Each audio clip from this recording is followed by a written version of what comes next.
오늘 우리에게 주시는 하나님의 말씀은 사도행전 20장 17절에서 24절까지의 말씀입니다.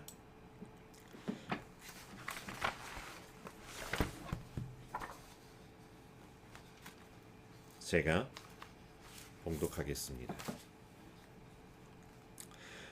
바울이 밀레도에서 사람을 에베소로 보내어 교회 장로들을 청하니 오매 그들에게 말하되 아시아에 들어온 첫날부터 지금까지 내가 항상 여러분 가운데서 어떻게 행하였는지를 여러분도 아는 바니 곧 모든 겸손과 눈물이며 유대인의 간계로 말미암아 당한 시험을 참고 주를 섬긴 것과 유익한 것은 무엇이든지 공중 앞에서나 각 집에서나 거리낌이 없이 여러분에게 전하여 가르치고 유대인과 헬라인들에게 하나님께 대한 회개와 우리 주 예수 그리스도께 대한 믿음을 증언한 것이라.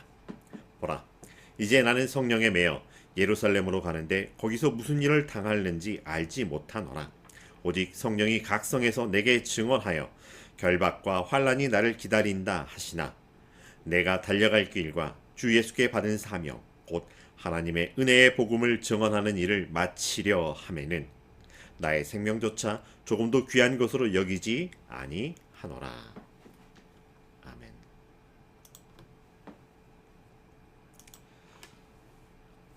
행복한 설 명절을 보내셨습니까?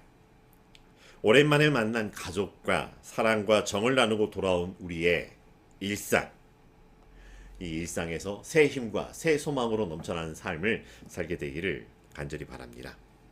2월이 시작되었습니다. 2월은 우리에게 어떤 의미가 있는 날일까요? 개인적으로 누군가에게는 생일이 있는 날이기도 하고요. 어떤 기념일이 있는 달이기도 할 겁니다. 또 전 지구적으로는 이 지구의 북반구, 북쪽에서는 이 2월을 겨울의 끝이라고 이야기를 하고 또 남반구, 남쪽에서는 여름의 끝이라고 말하는 달이기도 합니다. 그리고 우리나라에는 2월에는 이 졸업식들이 시행되기도 합니다. 많은 학교에서 한 과정을 마무리하는 그런 졸업들이 있기도 합니다. 이 2월은 다른 달에 비해서 날짜가 적습니다. 게다가 마지막 날인 29일은 4년 만에 한 번씩 돌아오기도 합니다. 그래서 돌아오는 2월 29일은 2028년도에 찾아오게 됩니다.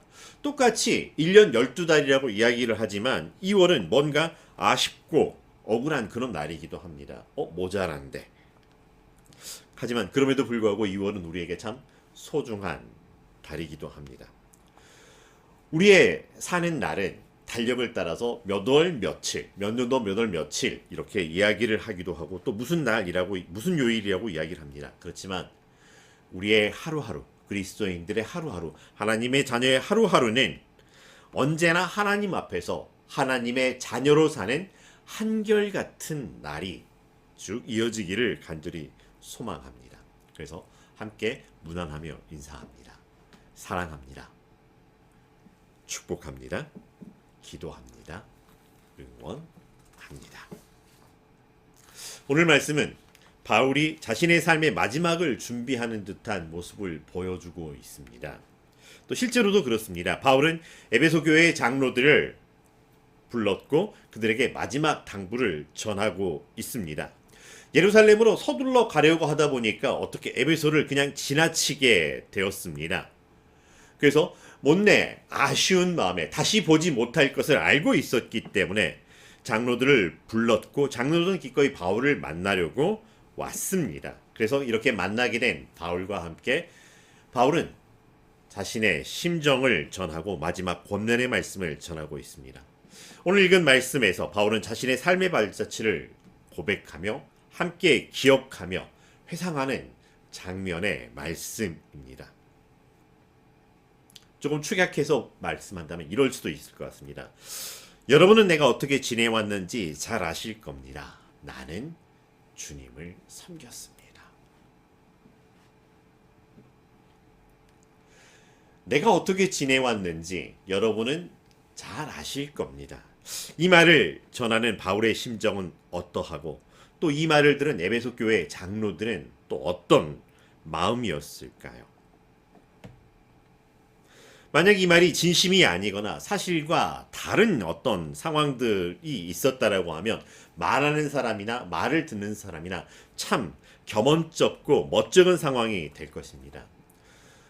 조금 오래된 이야기지만 누군가 저에게 그런 이야기를 하신 적이 있습니다. 목사님, 저 잘 아시잖아요 라고 이야기를 했는데 그 앞에서 알지요 라고 화답하지 못했던 그런 상황들이 있었습니다. 조금 멋쩍어지는 그런 상황들이 제 마음 안에 있었던 것을 부끄럽게 고백합니다.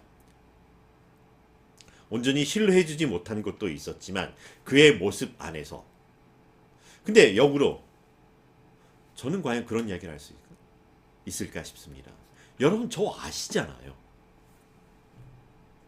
이 말을 하기가 얼마나 부끄러운지. 하지만 바울은 이 말에 당당했고 에베소 교회 장로들은 이 말에 다시 한번 숙연함을 경험하게 되었습니다. 나는 주님을 섬겼습니다. 나는 주님을 섬겼습니다.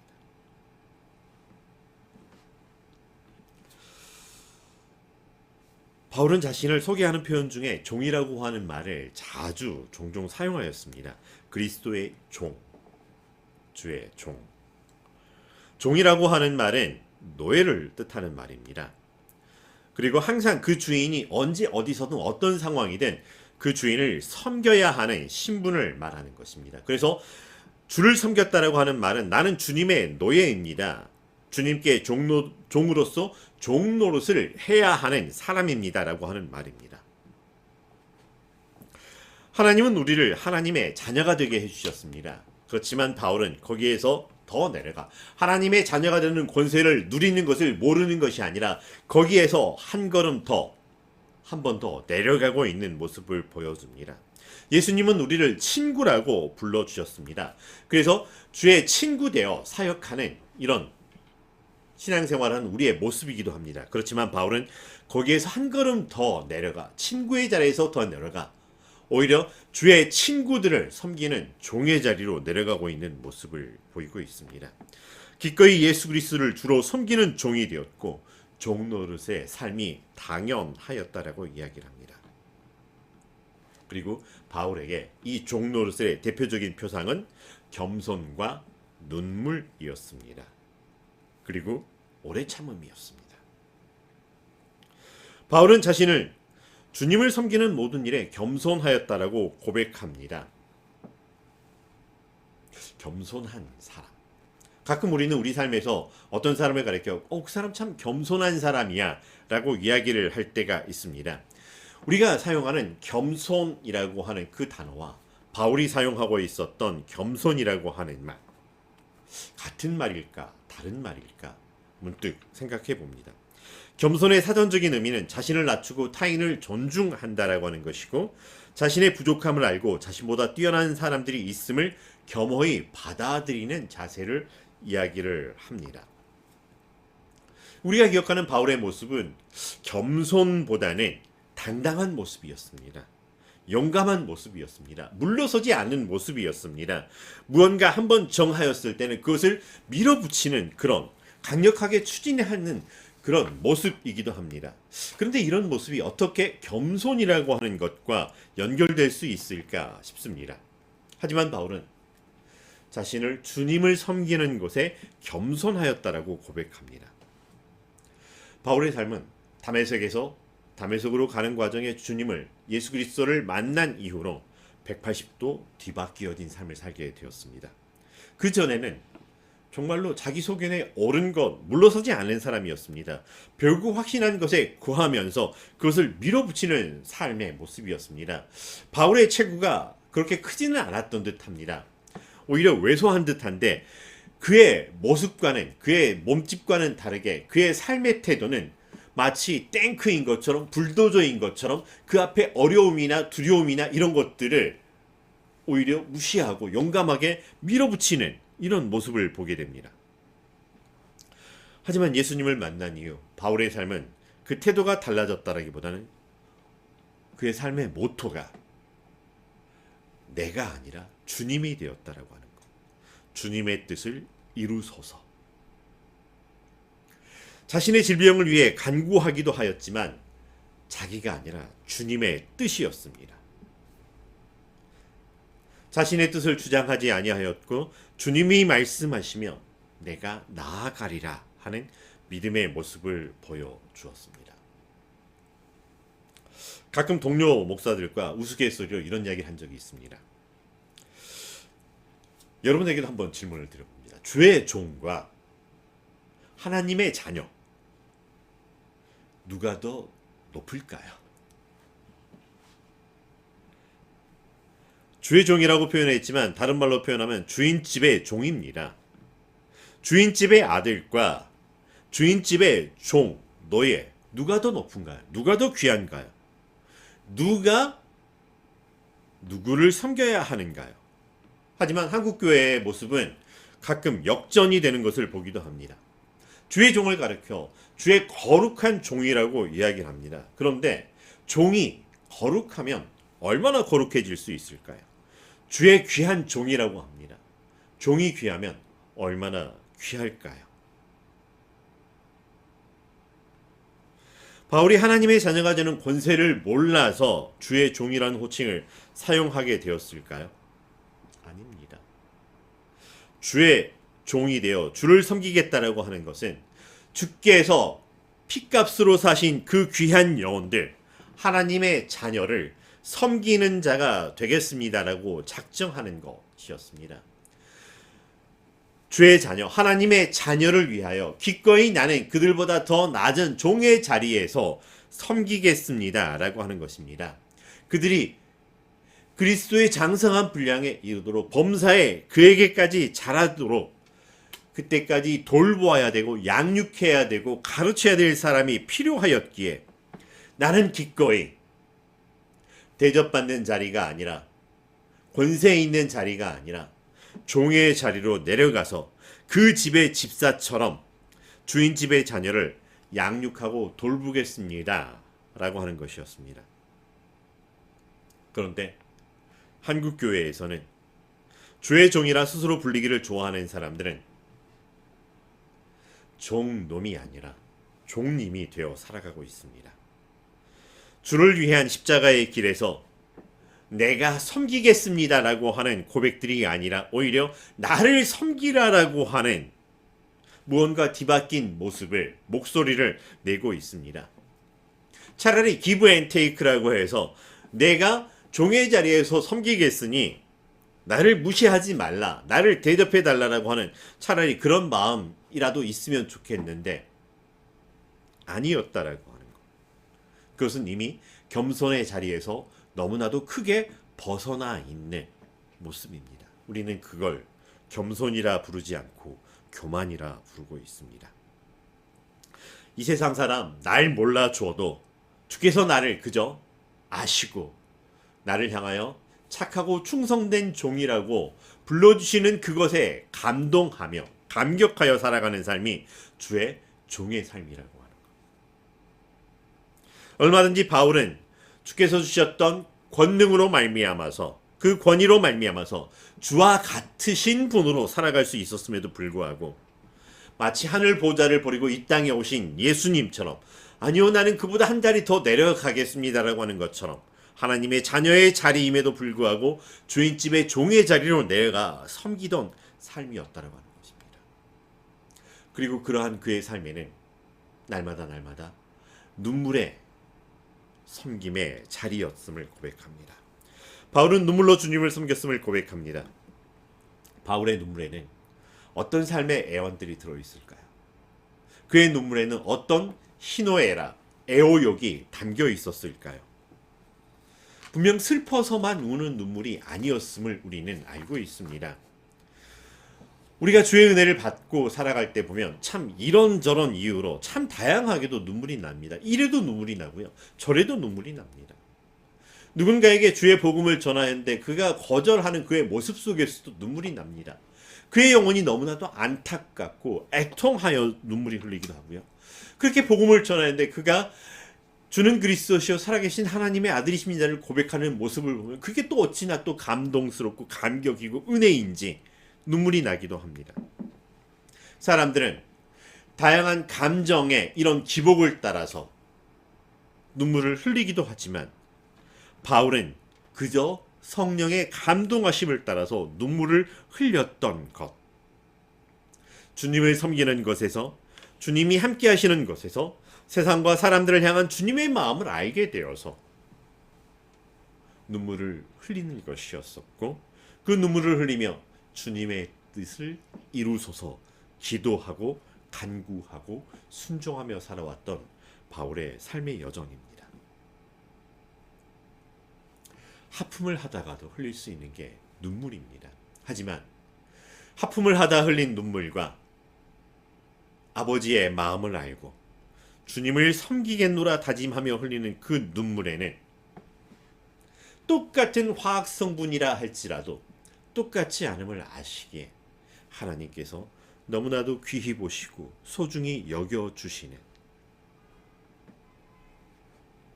그 눈물이 있었다라고 하는 것입니다. 우리가 아는 것처럼 바울의 삶은 형통한 길이었지만 결코 형통하다라고 볼 수 없는 아픔의 길이었습니다. 유대인들이 지어낸 수많은 음모와 모함들로 온갖 시련들로 몹시도 고통을 당하는 삶의 여정이었습니다. 허사다마라고 바울이 복음을 전하는 곳에서 말씀이 흥황하여져 가는 것들을 보기도 하고 구원받는 자의 수가 더하여지는 것들을 보기도 하고 그들의 신앙의 성장을 보기도 합니다. 하지만 어김없이 찾아오는 유대인들의 시기와 질투, 천하를 어지럽히는 전염병 취급을 하고서요, 극한의 삶의 자비로 몰아붙이면서 그렇게 위협하는 유대인들의 삶, 유대인들과 함께 살아온 삶이었습니다. 하지만 그들과 맞대항하여 맞서 싸우는 삶이 아니라 그런 삶을 그저 참아내며 살아왔습니다. 다윗이 그랬던 것처럼 자기를 박해하고 어렵게 하는 사울을 향하여 창을 들어 던질 수 있었음에도 불구하고 나는 창을 들어 던지지 않겠노라고 했던 것처럼 유대인들을 향하여 나를 세우고 대적하고 모략으로 함께 대적하는 것이 아니었다라고 하는 것. 그저 그들을 피하며 참고 견디는 삶을 살아왔습니다. 그렇게 주의 종, 주를 섬기면서 겸손과 눈물과 오래 참음으로 종노릇을 다하였던 바울의 삶이었습니다. 바울은 이렇게 수고하였으니 이제 예루살렘에 올라가서 내가 내 상급을 받으리로다 라고 하는 것이 아니었습니다. 그렇게 예루살렘으로 돌아가는 여정이 아닙니다. 거기서 무슨 일을 닥칠는지 알지 못한다라고 하지만 알고 있는 상황이기도 합니다. 성령님께서는 예루살렘으로 가는 여정 안에서 각 성에서도 결박과 환란이 기다리고 있다라고 하는 것 알려주셨고 알게 하셨습니다. 그리고 바울은 그 끝의 여정이, 그 길의 여정의 끝이 무엇인지 알고 있었습니다.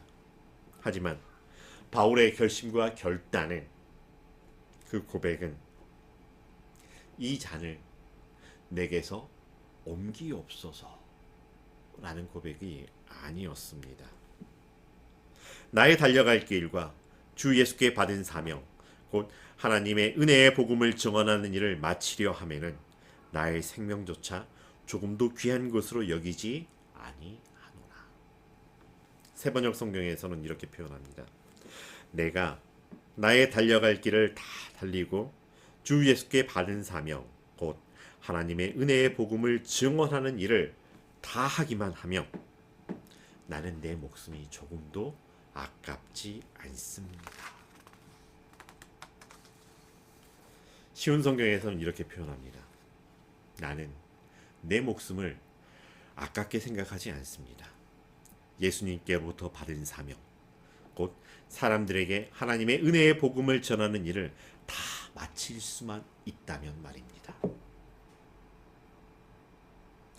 현대인 성경에서는 내가 달려갈 길을 다 가고 주 예수님에게 받은 사명, 곧 하나님의 은혜에 관한 기쁜 소식을 증거하는 일을 완성하기 위해서는 나의 생명을 조금도 귀한 것으로 여기지 않습니다. 너무나 귀한 고백이라서 여러 버전의 성경으로 함께 고백하여 보았습니다.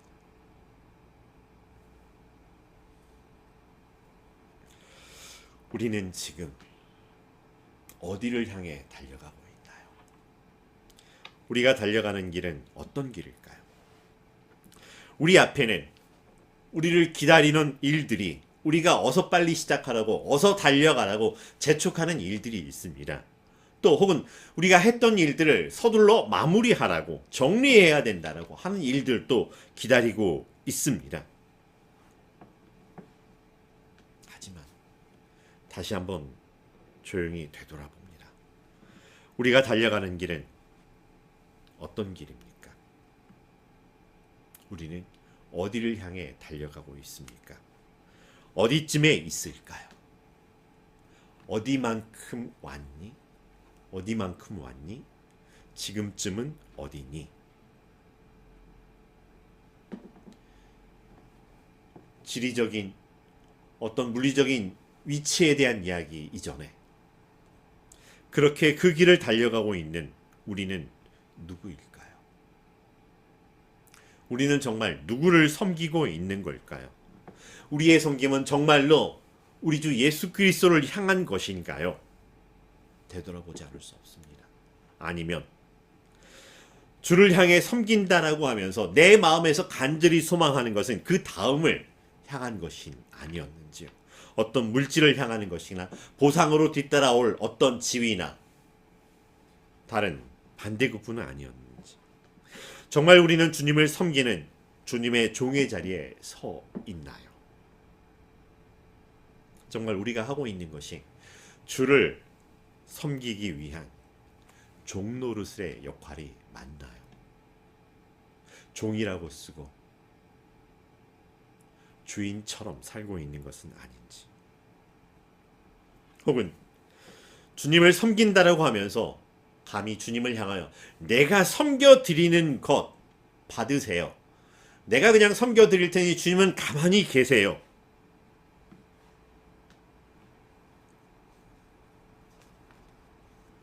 주님보다 앞서 있는 건 아닌지. 나는 누구를 위해 무엇을 위해 눈물을 흘리고 있는 걸까요? 왜 나는 눈물을 흘리고 있는 걸까요? 만약 울지 않는다면 왜 여러분은 울지 않는 걸까요? 왜 여러분의 눈에서는 눈물이 흐르지 않는 걸까요?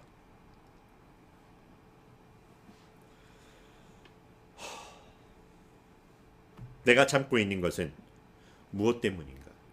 여러분 왜 참고 있습니까? 오직 주의 사랑에 매여 주를 섬기기 위한 것입니까? 아니면 와신상담, 때를 기다리기 위해서 내가 무언가 본때를 보여주고 내가 무언가를 회복하고 내가 무언가 더 힘이 세지고 높아지는 때를 기다리고 있는 참음인가요? 오늘 우리의 삶의 자리는 하나님의 자녀의 삶의 자리인가요? 아니면 주의 종의 자리인가요? 여러분에게 주의 종의 자리에 앉으라고 하는 것이 아닙니다. 주의 종의 자리이든 하나님의 자녀의 자리이든 우리가 기억해야 될 것은 그 어디나 하나님 앞이라고 하는 것이고 하나님이 우리 하나님이시라고 하는 것이고 하나님이 우리 아버지시라고 하는 것을 기억하시기를 바랍니다. 하나님의 자녀의 격을 잃어버리지 않기를 바랍니다. 우리가 선택했던 주의 종의 자리를 기억하시기를 간절히 바랍니다. 어느 자리에 섰든 주를 섬기는 것, 겸손과 눈물과 오래 참음으로 기꺼이 섬기기를 간절히 바랍니다. 주의 종으로 섬기는, 내 이웃을 내 몸과 같이 섬기며 사랑하는 그 일이든 그 모든 일에 하나님께서 우리와 함께 하신다는 것을 기억하시기를 바랍니다. 오늘 또 우리 앞에 놓여있는 이 길, 우리가 달려가야 할 길, 그 방향을 다시 한번 바라보기를 바랍니다.